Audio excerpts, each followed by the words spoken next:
శాంతి భద్రతల విషయం గురించి మాట్లాడుతూ ఉన్నారు.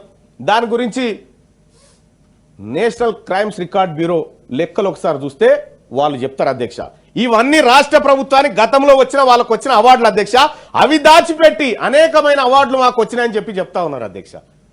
తెలంగాణ రాష్ట్రం సర్వనాశనం అయిపోయింది అధ్యక్ష, అప్పుల కుప్పగా మారిపోయింది. ఎవడు కట్టాలి అధ్యక్ష ఈ అప్పులన్నీ?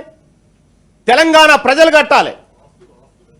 ఆస్తుల సంగతి అయ్యా, కాళేశ్వరం మీద పెట్టినటువంటి అప్పులు పెద్దలు గౌరవనీయులు జీవన్ రెడ్డి గారు చెప్పినట్టుగా తమ్మిడిహట్టి నుంచి ఎల్లంపల్లికి 21 మీటర్లు ఎత్తిపోస్తే ఒడిసిపోయేటువంటి ప్రాజెక్టును 100 మీటర్ల కిందికి తీసుకొచ్చి మేడిదేట దగ్గర కట్టి తద్వారా ఇవాళ ఎందుకు పనికిరాని ప్రాజెక్టుగా దాన్ని తయారు చేసినారు.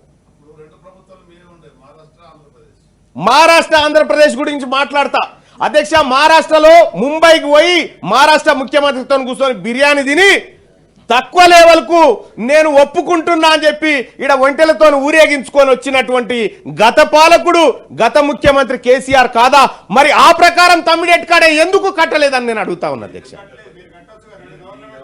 ఇప్పుడు ఖచ్చితంగా కట్టి చూపెడతాం.